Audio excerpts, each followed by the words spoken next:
Good morning. My name's David Ware. I'm a partner at McKinsey, and I lead our technology and AI work in the DoD. It is my pleasure to introduce this panel on Fight from the MOC. Over the last few years, McKinsey's been partnering with the DoD to ensure that the department's investments are best placed to help the Joint Force close critical mission threads, maximize return on investment for the taxpayer, and sustain the capabilities developed over time. As we've been partnering across those services on those issues, one of the common themes that's been historically underemphasized is the importance of command and control and the integration of operational and tactical data. We're very focused on building exquisite systems, but there's still work to be done on connecting and orchestrating them and fighting with them together, and that requires real investment. That's one of the reasons we've been particularly excited to see the Fight from the MOC concept beginning to become a reality. As most of you know, Maritime Operations Centers have been around since the early 2000s, but Fight from the MOC is really exciting because its purpose is to really empower the MOCs as the nerve centers of the fight. And this means treating MOCs like we would treat weapon systems. We carefully design them, we make sure that the investments are sufficient for us to achieve the objectives of the fight. We focus on the materiel, but also on the personnel and the training. And then we use those assets to command the entire fleet. And we need this capability desperately to be able to execute distributed maritime operations and to collaborate with other services and our allies and partners. Today's panel brings together the Navy's top leaders who are driving this initiative. I'd now like to introduce today's moderator, Vice Admiral Carl Thomas. Vice Admiral Thomas is a career naval aviator and a Hawkeye pilot. He commanded the 6th Fleet command ship USS Mount Whitney, the aircraft carrier USS Abraham Lincoln during the ship's refueling complex overhaul, and the USS Carl Vinson in support of Operation Inherent Resolve. His flag assignments include serving as the Director, 21st Century Sailors Office, Task Force 70 Commander, Carrier Strike Group 5, and Assistant Deputy Chief of Naval Operations for Operations Plans and Strategy. Most recently, he commanded forward deployed naval forces as Commander US 7th Fleet, from 2021 to 2024, and he now, of course, serves as the Deputy Chief of Naval Operations for Information Warfare and the 69th Director of Naval Intelligence. Vice Admiral Thomas, over to you. Thanks, David, and appreciate McKinsey and Company sponsoring today's panel. Also like to thank the Navy League for putting together Sea Airspace. It's obviously a very huge endeavor to pull this together, and gives us an opportunity to get our message out to industry, to our allies and partners. And so thank you for taking the time to come to this panel. There were a couple other competing panels, and pleased to see the number of people interested in what I consider to be a really important topic in how we face the threat and how we try to organize to be able to fight and win. So as the N2 and 6, as the Director of Navy Intelligence, I've been appointed as a single accountable officer to push forward the Fight from the MOC effort.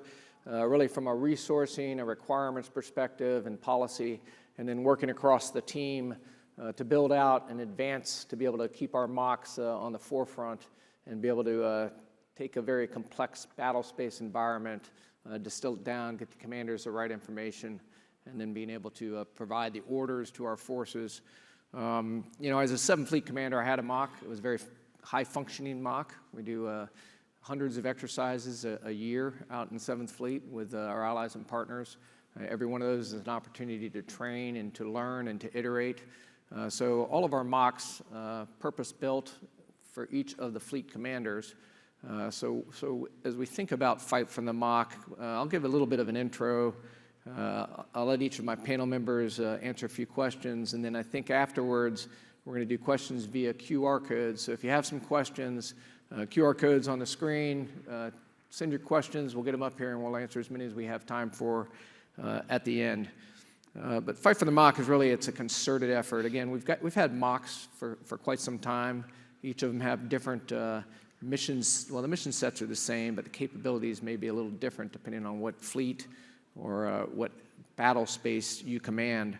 But it's really our effort to accelerate and advance our warfighting capabilities.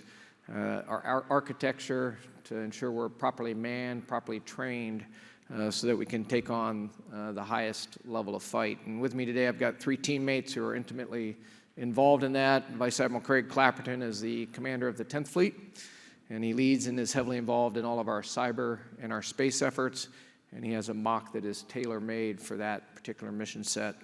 Vice Admiral Mike Vernaza is the commander of our Naval Information Forces, and so he is the type commander, the man, train, and equip individual as the MOC TICOM. And so look forward to what he has to say about the adventure he's been on to try to ensure that our MOCs are able and ready for the fight. And then finally, Rear Admiral Susan Breyer-Joyner works with me at N2 and 6 as the director of the Warfighting Integration Directorate, and I've tasked her to work across all the organizations and the enterprise to coordinate the Fight from the MOC effort. And she's ably qualified to do this, as she was in the J6 as the Deputy J6 prior to coming here for the Joint Staff. And it's obviously, it can be a challenging thing to coordinate because every MOC is that commander's personal Maritime Operations Center, and they obviously organize it to provide the information that they need to give them the best decision-making capability. But we would like to have them all configured in a standard manner so that, one, we can sustain them and modernize them better, and so modernize them in a better way. And so there's a little tension in that, but it's a good tension because take the best of breed across all of the MOCs and then run faster. And it's in the pace of the fight today, we need to modernize. We need to be able to do it rapidly, and that's something that I think some of the new technologies that are out there are giving us opportunity to think slightly different on the way that we take our data, organize it, create information, knowledge, and then get orders out to the fleet. Before I pose some questions to the team, I'll just spend a moment setting the stage. And I'll start with the Chinese Communist Party and the threat that we face from the Chinese Communist Party. So unlike the last 35 years, and there's probably a few old-timers in the room that remember the waning days of the Soviet Union and the way that we had to maneuver and work our way across. We didn't have all the tools that we have today, and we had LORAN, and we didn't have GPS, or it was burgeoning at the time, and we operated in IMCON all the time, and we tried to sneak our way across the Pacific when I was a young JO. And we had to do that because we had an adversary that was coming out and trying to, it was a cat and mouse game, and the adversary was coming out and trying to find us, and we were trying to not be found. And we were trying to get into range to show them that we had capability against them, and that they had, and that was deterrence. That was the essence of deterrence, that we could maneuver undetected and that we could get where we needed to be able to, if we wanted, consummate fires. So that was 40 years ago, and there's a little bit of back to the future, but the difference is the information systems, the architecture overhead, and the complexity of the different domains elevates and makes that a harder proposition today. But the Chinese Communist Party has spent billions of dollars working on that complex that's up in space, long-range rocket forces. They're modernizing their ships, their airplanes, their submarines, and they continue to build out their nuclear forces.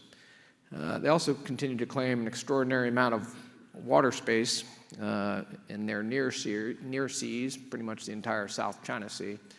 And if you're paying attention to the economic situation, that those waters are an awful lot of the global trade of the world, and they adjoin many of our allies and partners, our countries, and there's multiple claims to those same waters. So to ensure that we maintain our warfighting advantage, our commanders have to have information and decision advantage. Our Maritime Operations Centers is where we fuse that information. It's where we make warfighting decisions. It's where we outthink. It's where we outmaneuver the adversary, and where we generate orders to the fleet. Sometimes these orders will be iterative, and we'll have a chance to get feedback. Other times they'll be provided, and we may not get information back from the commanders, and we'll have to rely on their experience and their ability to mission command their forces.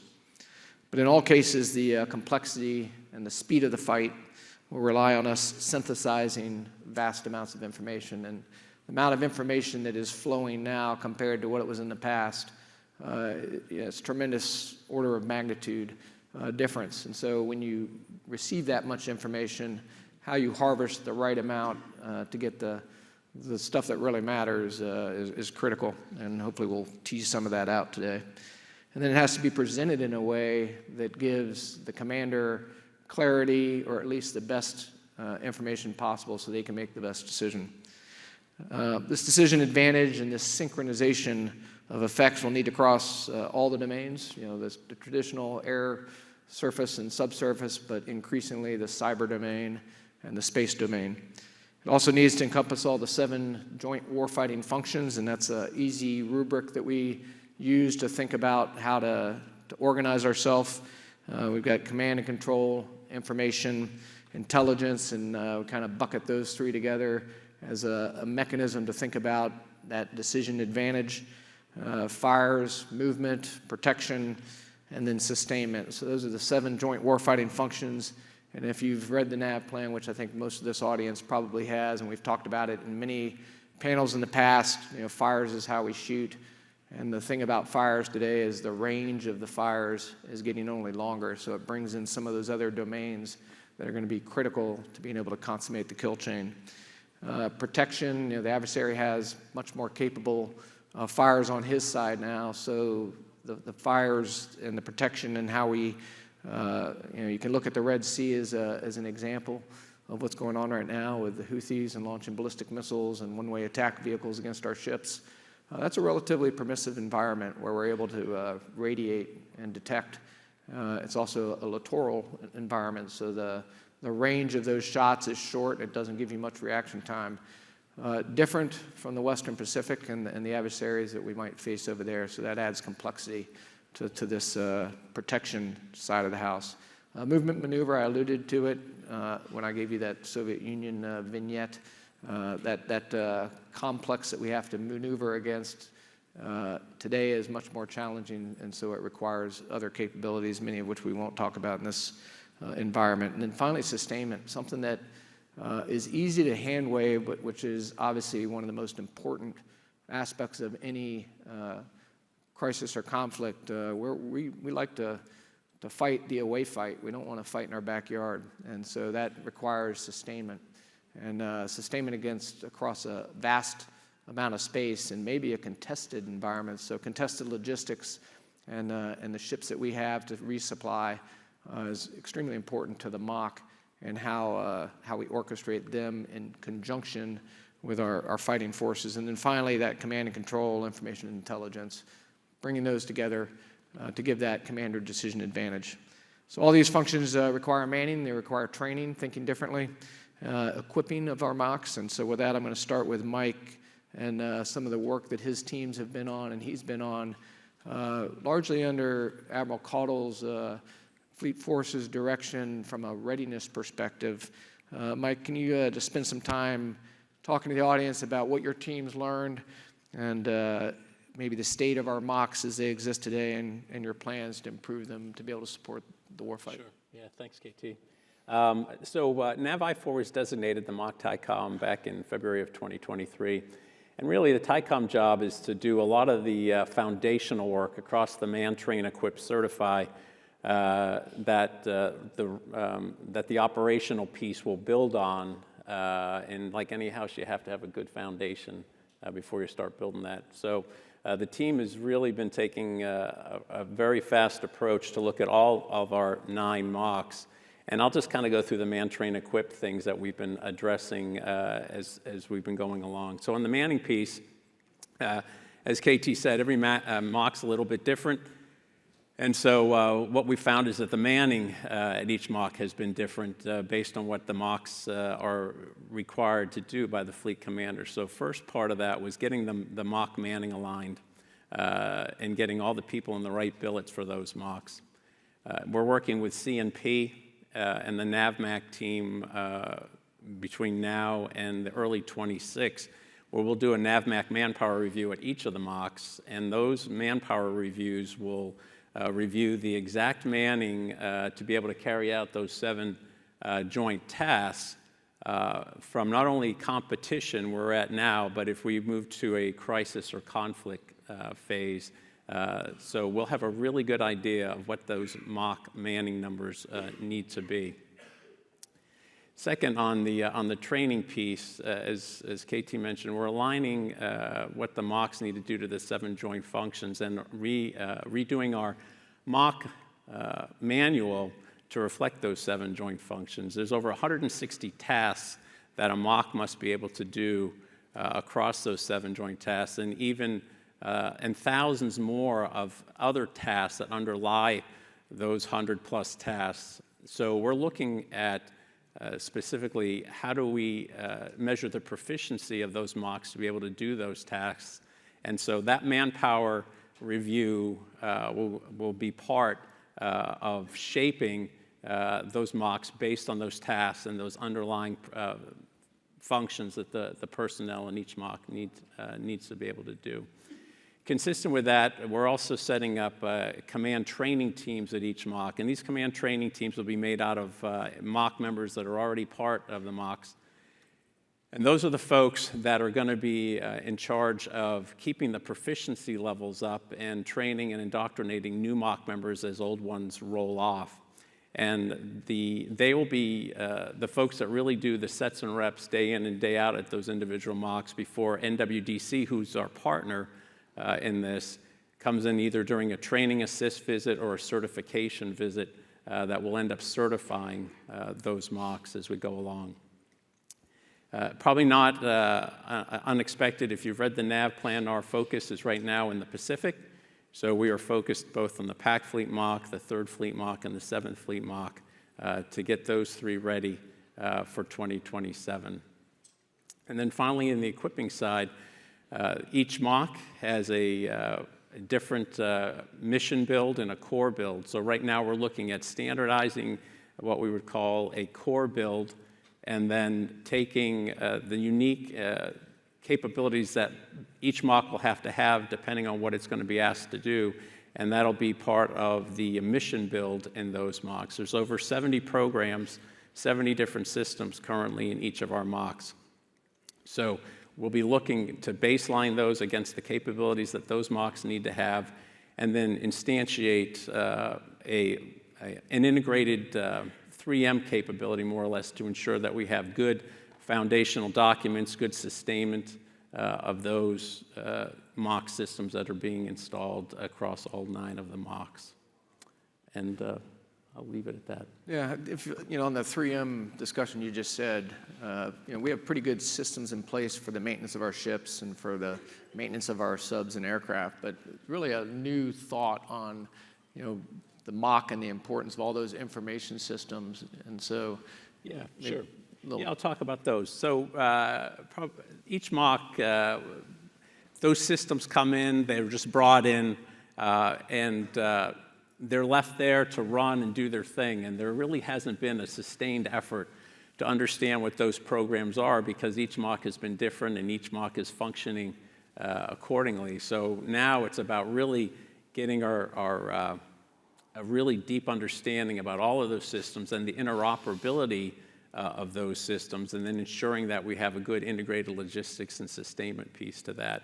That becomes even more important as we bring in newer high-end capabilities that OpNav is investing in for the high-end warfight. So again, having that foundation as is, and then understanding what the to-be is in terms of connecting the dots across all of those systems will be important for us going forward. And again, for those 3 MOCs between now and 2027 is our focus. Yeah, maybe we'll riff a little bit, and between the 3 of us, I had a 7th Fleet MOC that went through a certification before we really started down this journey. Clap, you just went through, I think, your 10th Fleet certification not too long ago. But to give the audience an idea of these training teams and the value they can bring, when I prepared for my 7th Fleet MOC certification, we had a manual, we had the end medals that we knew we had to be proficient on, and so we kind of self-organized and made sure we could check the block on everything that we were going to get looked at to make sure we had these either boards, bureaus in place, or that we had the right people in the right jobs. But this is really a sea change in the way we think about training our MOCs. As you build a train-the-trainer kind of team, do you envision, and I don't know, Clap, during your certification, whether you actually have to demonstrate proficiency? I mean, certainly during my certification, it was a large-scale exercise that was a PAC Sentry exercise, that we had to show the team that we could coordinate the virtual environment largely and then some real time and make the right decisions and have all the decisions processes in place. Do you see, where does the pivot come in the way we're thinking about it? Yeah, so in past, we've used large-scale exercises and broad theater events to certify the MOCs, and really moving to this command readiness training team really starts to standardize the levels of proficiency that the MOCs are going to have to do throughout competition, thinking about crisis and preparing for conflict. With the 7 joint functions, because we realized that it was going to be a joint fight, our MOCs weren't tasked to be able to do that. So we've, working with NWDC and other stakeholders, we've reworked the tasks that those MOCs need to be able to do. We just finished with Admiral Clapperton's group. We've done 3rd Fleet, we've done 7th Fleet, and we've done PAC Fleet, and the goal is to get everybody up to speed on the new proficiency standards. But it really is about our teams developing the habits of mind, habits of action in these MOCs where they're fully proficient, they've done the sets and reps, and they know exactly what they need to do as they move throughout the competition continuum. Maybe one more question for you, and then I'll move on to Clap.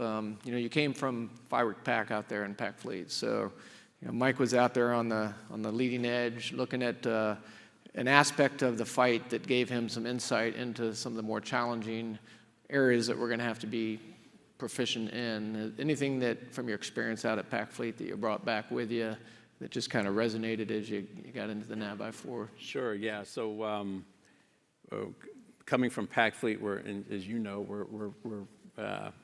we're focused, should we move to crisis or conflict, and really about, it's really about not only creating the capabilities in terms of what we buy, but it's about bringing them to life. And the MOCs are really the places that are going to bring all the capabilities to life, and having the sailors trained to be able to exercise some of the new capabilities, and just really being prepared, I think is probably the key word here in terms of just daily exercising of the skill sets that those MOCs need to be able to execute. Yeah, Admiral Kilby alluded it to this morning in the breakfast that unique to the PAC Fleet MOC and a little bit at the Indo-PACOM, we actually have industry partners with us right now in the PAC Fleet MOC, working on more rapidly iterating our capabilities. Anything for the industry team that's here? Yeah, I would say, things that are going to accelerate the speed of decision making is key. We're going to have a lot of data, certainly a lot of data coming in from space, terrestrial sensors, and being able to rapidly synthesize that data to be able to inform the commander's decision making, I think will be key. Our ability to operate in our OODA loop faster than the adversary's OODA loop is really what I think is the heart and soul of those MOCs. When they look at the depth and breadth of the theater, and the commander walks in that space and has to be able to execute operations, I think that's really where our industry partners can help us in terms of decision making. Yeah, you mentioned data. I'll pivot over here to Clap, who lives in the world of cyber and space, and clearly a lot of that data is going to come from that environment. And his MOC is not going to look exactly like the 3rd Fleet, 7th Fleet, or PAC Fleet MOC, but it has to interface with them. So Clap, as we've been in this journey, as you've certainly had a lot to do with both cyber and space and the development in the Navy's portfolio, can you give us just some thoughts as to how that applies to the Fight from the MOC effort? Yeah, absolutely. Thanks, KT. So my MOC is unique to the others. As Mike said, there are certainly some core functions that are common amongst all of them. And while it's a Maritime Operations Center, I try to remind my team that we're really a joint Maritime Operations Center. As we bring in cyber, as we bring in space, electronic warfare, I really try to articulate to them that the 3 warfighting capabilities that we provide, not just to the joint force, but to the combined force, and then to the Navy globally, are fundamental to enabling the warfight across the spectrum. And those 3 warfighting capabilities are assured command and control, an NC3, battle space and space domain awareness that, as necessary, will enable long-range precision fires, and then the integration of non-kinetic effects. And to do all that, and we talk a lot about a MOC, to do all that, really integral to our MOC and necessary for our MOCs function, and I think necessary for all MOCs to function properly, is you have to have an integrated firing cell that goes with it. While maintaining the command and control, the battle space awareness is critical. If you can't figure out how to then take that information and integrate it into a firing solution, and then share that firing solution with the other MOCs and command centers, then all you've done is given your headquarters awareness. You haven't given the joint force that situational awareness they need to have for the warfight. And for my MOC, it's a global 365, 24/7 process. So whether it is activities going on in Fifth Fleet right now that my MOC is tracking very closely, and I have task forces that are providing signals intelligence, firing solutions, targeting solutions every day out to the Fifth Fleet AOR and the great work that George and his team are doing out there. We are also in direct support of what's going on with EUCOM in Russia, Ukraine, providing critical battle space awareness and signals intelligence into that solution. Obviously, in the Indo-PACOM AOR, tracking the PLAN, being aware of how that force is maneuvering, how our force and the combined force that's out there as a deterrence is maneuvering, and what's going on there is fundamental to what we're doing. And then also, we have a special relationship with Southcom, and then I have a task force that's focused on Southern Command. And there, it's not only border issues, but also transnational narcotic issues, and providing signals intelligence to support all of that. We do that 24/7 globally for the Navy, and then we work the Assured Command and Control NC3 battle space awareness and integrated firing piece specifically for Indo-PACOM. We're the regional cyber coordinating authority for Indo-PACOM. So what we have seen, certainly in this most recent Set the Globe, and then we actually did our certification in Keen Edge with PAC Fleet and Indo-PACOM, is that ability to provide battle space awareness, space domain awareness, and then integrate the non-kinetic effects, and then facilitate and participate in the integration and synchronization of the non-kinetic effects with that broader dynamic force, combined force, joint force maneuver that's so critical to Indo-PACOM, PAC Fleet, and our partners out there. And we do have significant Five Eye partner participation in our MOC and in our integrated firing cell. Certainly presents sometimes some information sharing and intelligence sharing challenges, but we've been able to work through a lot of that, and we're trying to push the boundaries of that to make it go faster and make it more agile. I think that's absolutely fundamental to what we're doing.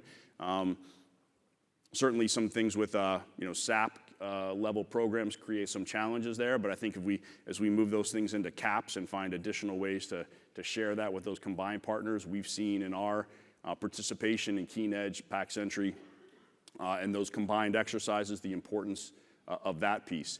And so while we were really appreciative of the great work that Mike's team did in training us and making sure we had those core pieces of it, that we were able to execute those, and then we had that good foundation, we felt like we were also able to help Mike's team learn and understand the uniqueness of what the MOC at Fleet Cyber Navy Space 10th Fleet has to do, which brings in that non-kinetic piece and really a joint and global piece, which I think is really an important learning piece for all the MOCs, right?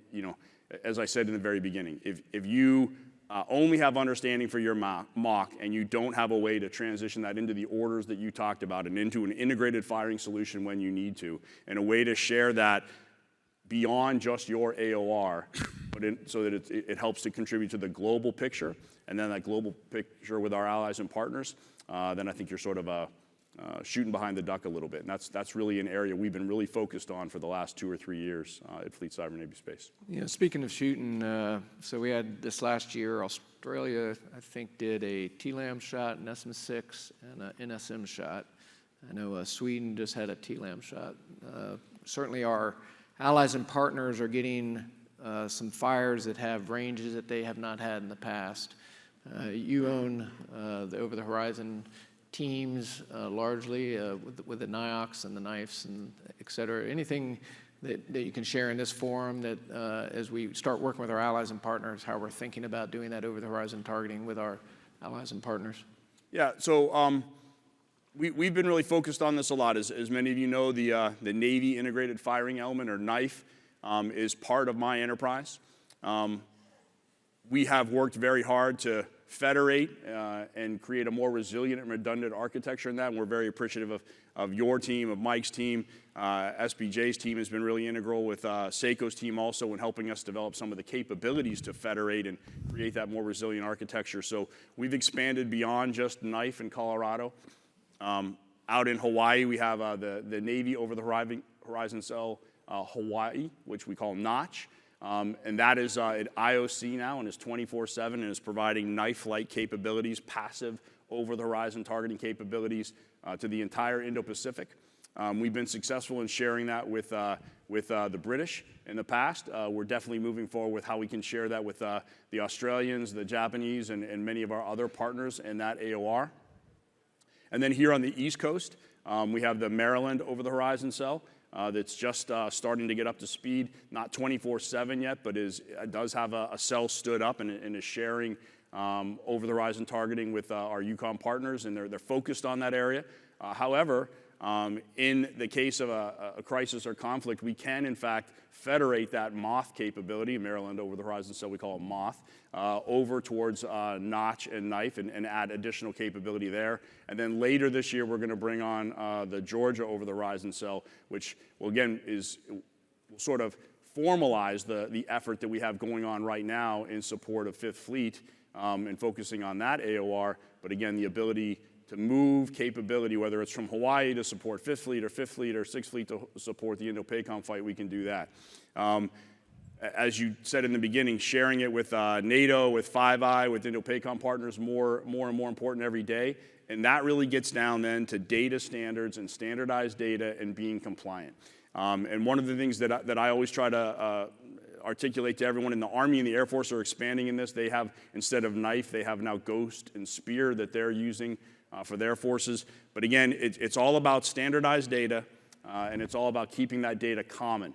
And then it's more than just the data, it's also the hardware and the software systems. Oftentimes everybody wants to bring their own hardware, their own software into this process. And every time we do that, that then requires all new certification, all new review of the SIGINT principles and policies for release and dissemination of the data. And what I try to say is, look, we have hardware and software that works. We have a formula that works. We have data standards that work. Let's not add to the complexity of this problem by continuing to grow those. Let's focus on the core that we know works and then federate it across the joint force to create a really resilient and redundant capability that we can share passive high-end signals target tracks, not just within our own force, but with our partners and allies. And if we keep it, again, standardized and compliant and aligned with the policies, and we keep the hardware and software common, that's going to enable that sharing to be much, much more rapid and much more agile. And on my way back from Australia recently, I went through Colorado and got a chance to go to the KNIFE cell and saw the new Ghost and Spear cell, which are right next door to one another. And so really the joint collaboration is pretty refreshing to see that happening. And the other services have learned from that KNIFE effort. And I think you can see from Clap's discussion, the complexity and the range of the fight is only expanding.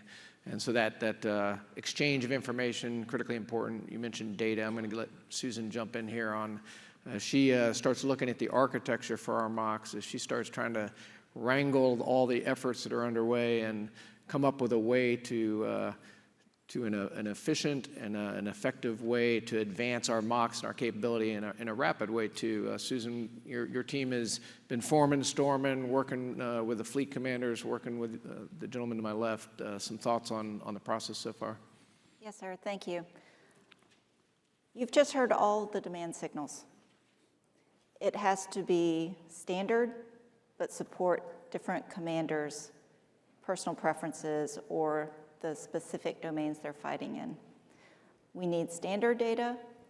We need to be able to ingest data as it becomes available and from wherever it becomes available. And so as we're designing this MOC warfighting platform, we're looking at a very complex ecosystem that has to be able to support the range, the spectrum of flexibility and security that we need.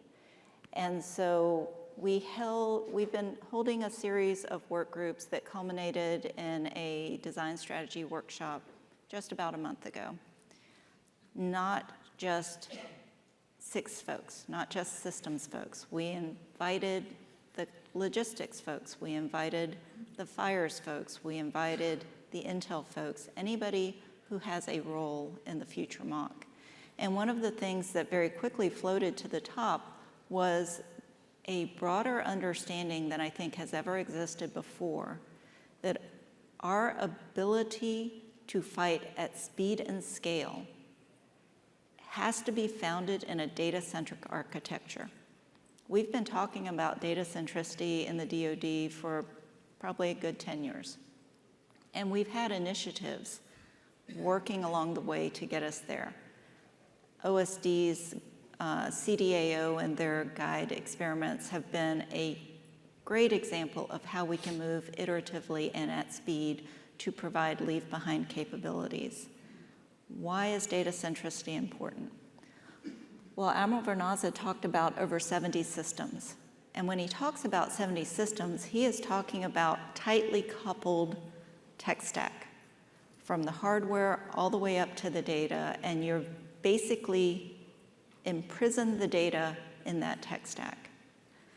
The future that we need to get to, using the power of cloud and the security of zero trust, means that now we can start providing as a service where it makes sense. And for many of the MOC applications, it absolutely makes sense, because at the end of the day, the data is coming from external to the MOC. It needs to be ingested, it needs to be analyzed, and it needs to be visualized. The visualization can be customizable. That does not need to be standard. What does need to be standard is the data that underpins it. And every commander, and this gets to Admiral Clapperton's point, every commander should not be able to pick and choose what data he or she wants to use for a specific warfighting function.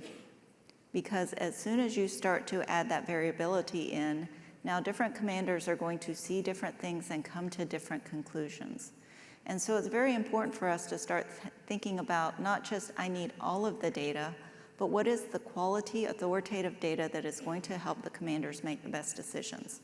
And how do I very quickly get it to where it needs to go, fuse it at speed, and put the, we'll call it AI and machine learning, but put the algorithms to work against it so we can start to get speed. These are the same processes, the same steps that we've taken in every MOC throughout the years. The difference is today we don't have time. In the past, it didn't matter how hard the problem was, we had time to work our way through it and time to get more people working on it. Time was our lubricant.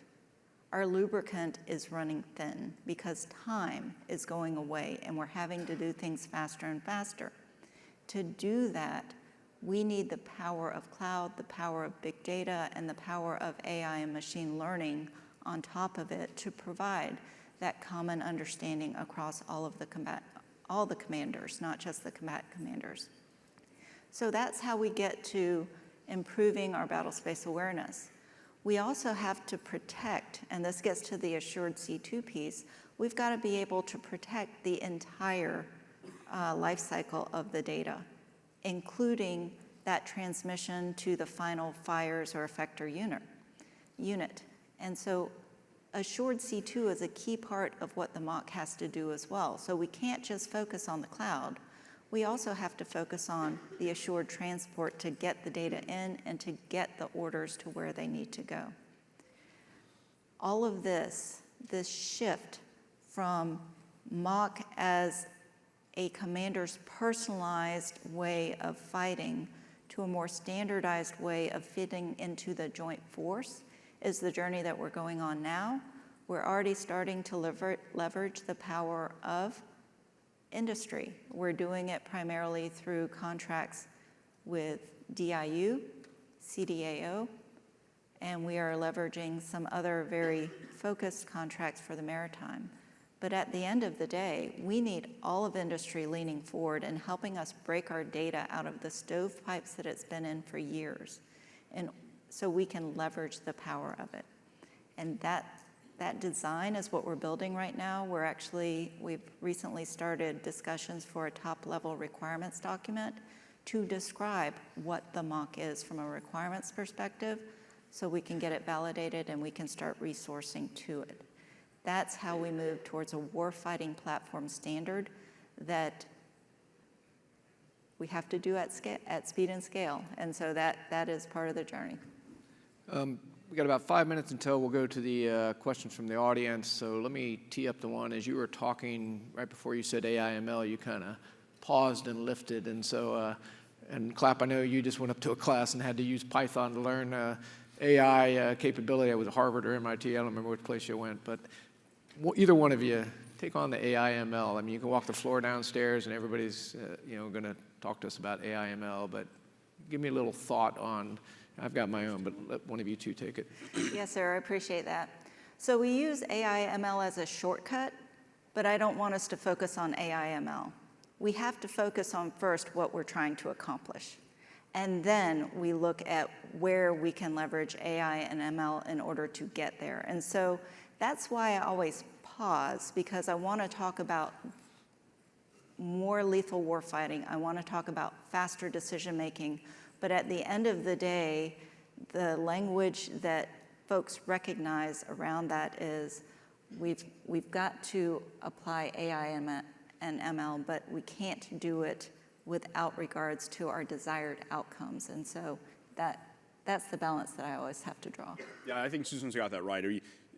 It's a great tool, and it can empower us and help us make decisions. But you have to have the outcome in mind first. And then once you have that outcome in mind, then you can sit there and say, okay, this model is this is the right model for that, and I want to incorporate this model. And then you can layer in how then you want to train that model and assess that model moving forward so that it continues to give you better and better products going.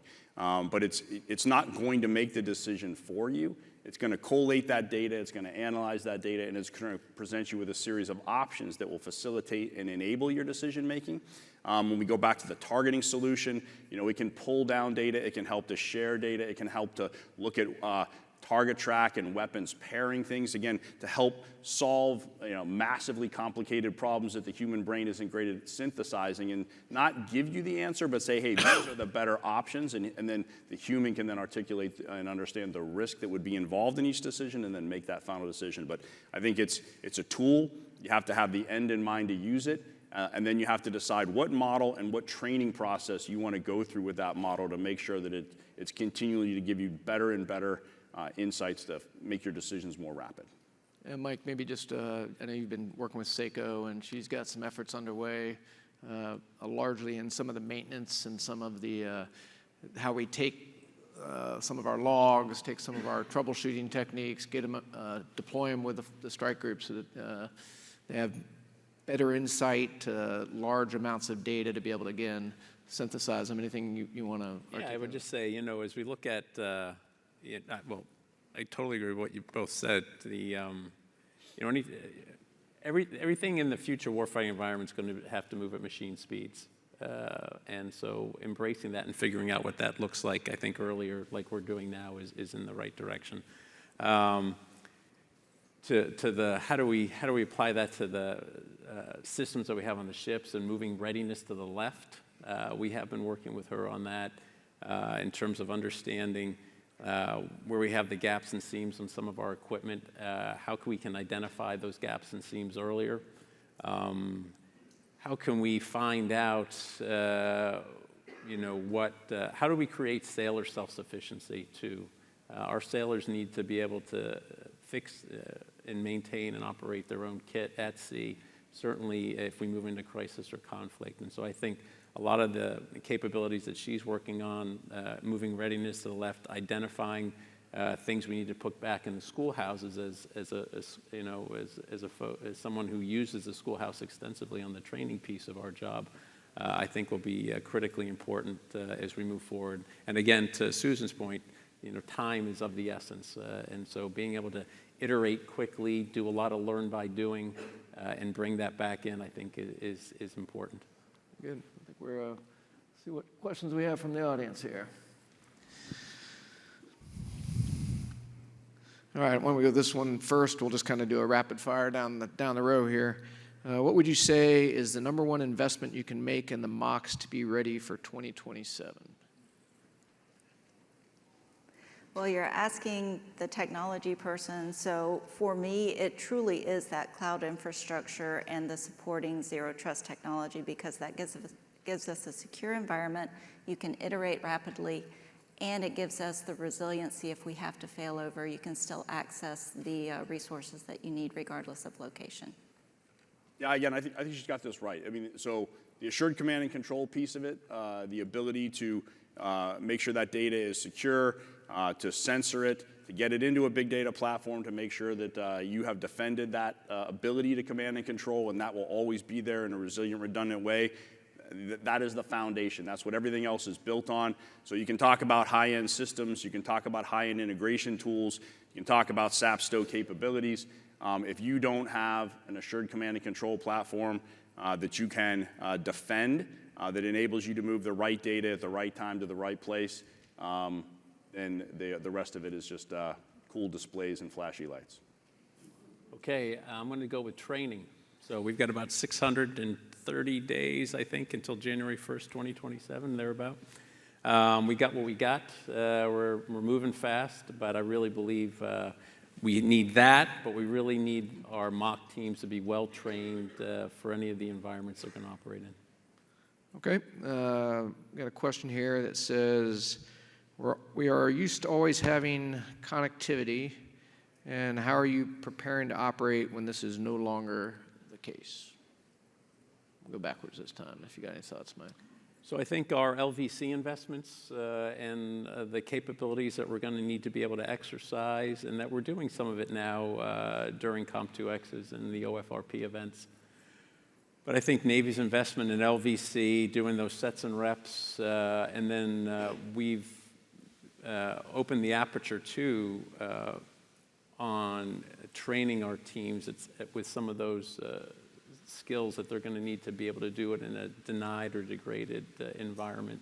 And there's also the part of building trust between the tactical user and the MOCs, and understanding that sometimes the MOCs are going to have better access to information than the tactical user will have, and the tactical end is going to just have to trust the MOC in some areas there. So.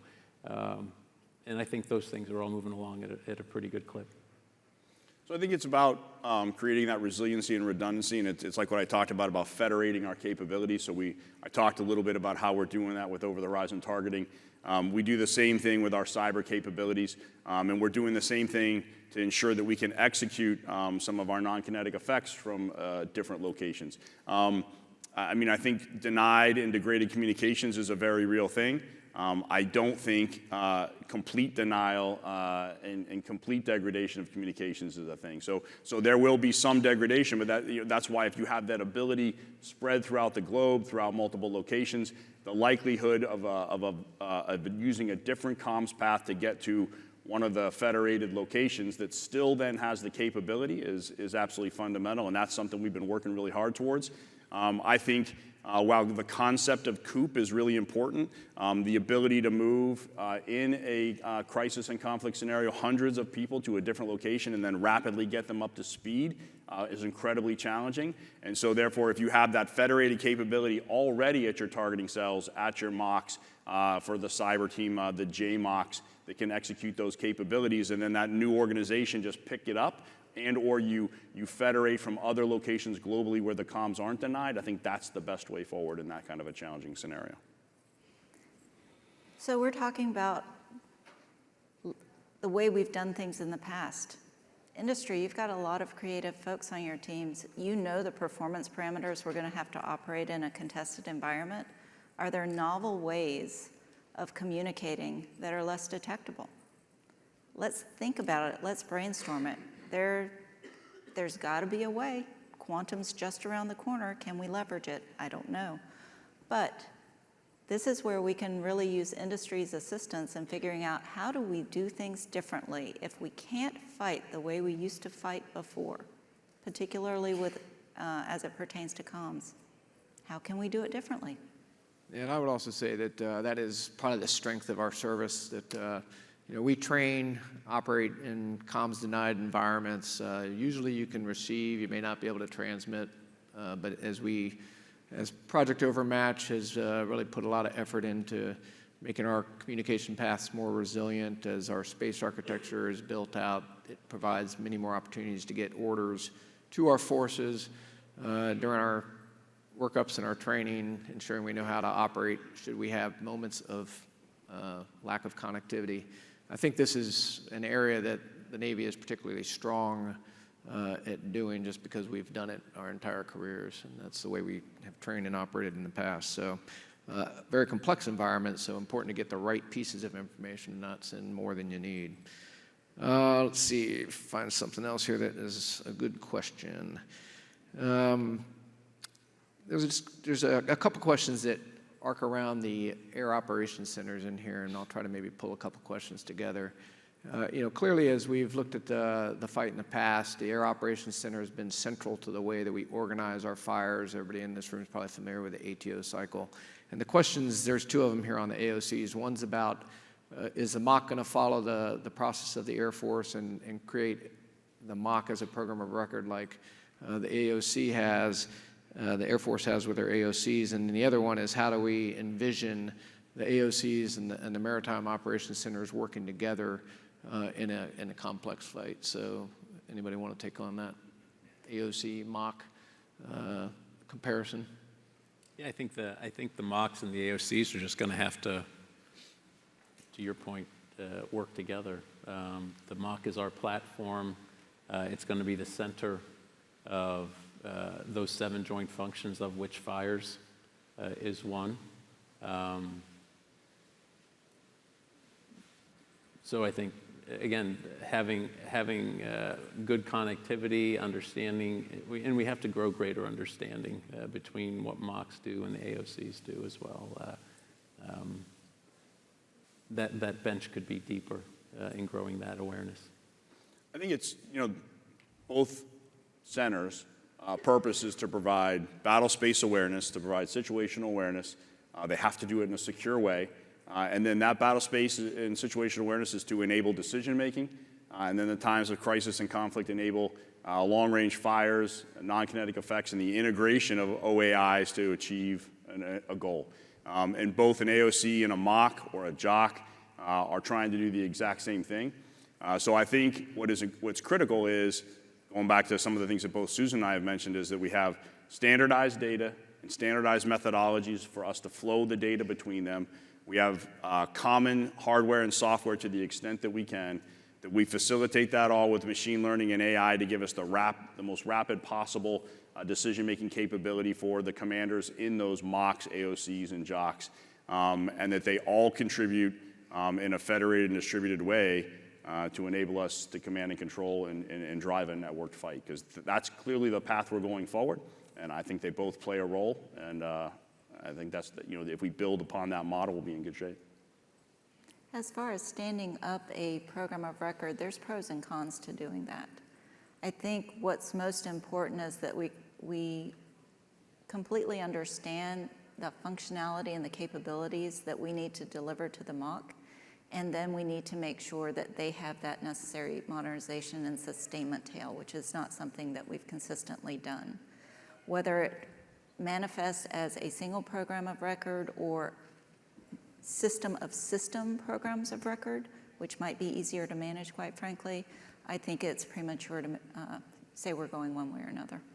And I would just add my 2 cents on the coordination among them. When we did exercises, we always had an Air Force JACE rep that would be the integration mechanism to get back to the AOC. And when it really comes down to it, it's the Indo-PACOM commander, if we're talking about the Western Pacific. We'll have a joint integration fires and effects cell. They'll come up with the targeting engagement strategy is. They'll push that out to the AOC or the MOC, depending on who they want to have target engagement authority. the timelines, if it's a 4-day ATO cycle, we're probably looking at a lot of dynamic targeting if in preparing for a Western Pacific fight.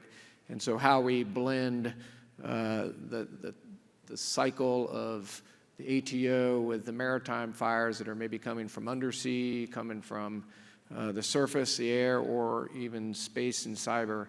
That blending of effects across all domains is what we are really working on as the Air Force and the Navy are, both of our weapon schools are working together to figure out how do we do this we've fought in a joint fight as a joint force for quite some time, but not at the timing and the tempo that we would be looking at. We've been able to use a 96-hour ATO cycle with very dedicated targeting efforts. This is a much more dynamic scenario, so it's really about speeding up the cycle, but it may just be you have a very dynamic ATO and the order goes across to the joint force. So this is all stuff that we're rehearsing right now to be able to figure out how do we bring in our Marine Corps brethren, how do we bring in every one of the services and which is the right force to deliver that effect. I think we've got time for probably one more here.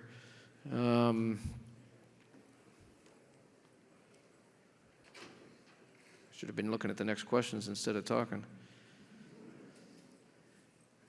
What does the MOC interoperability to the edge system capability currently look like? That's a challenging one. That sounds like an SBJ question. Yeah.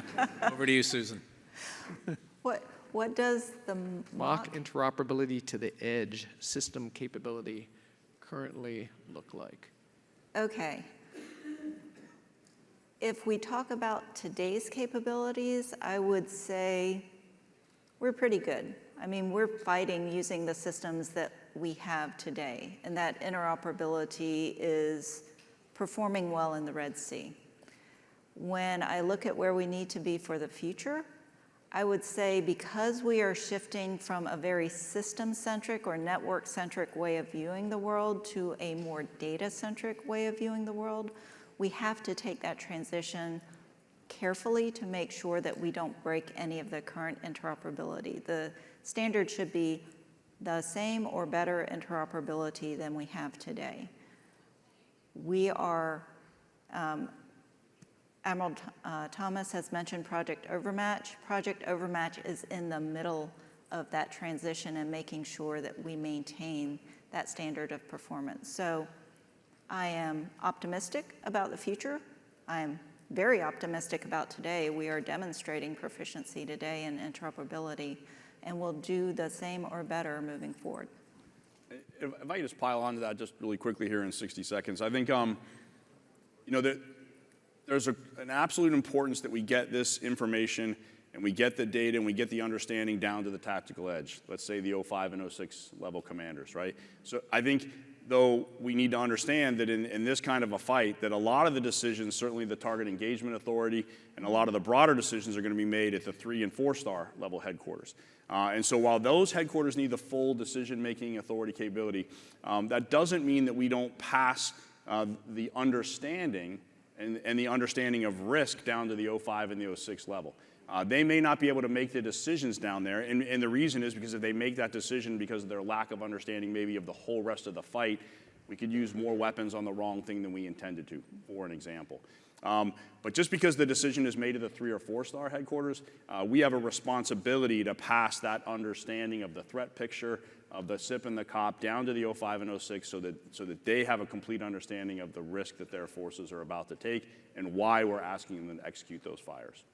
And I think in the fight that we are looking at, clearly the number of fires we have, the number of how we apportion them, we're going to have to be smart about it. And so those decisions may need to reside higher. Escalation is a thing, and there may be a desire to or not escalate. So all these very high level decisions against a peer adversary, there's going to be some control until there's none. And then it'll be open season. Absolutely. Okay, I think that gets us to the end of our timeline. I'd like to thank everybody for attending today's session. We'll probably hang around up front here for a little bit if there's a question you didn't get answered. More than willing to take a few up here after the fact. But again, thank you and enjoy the rest of your time at the conference.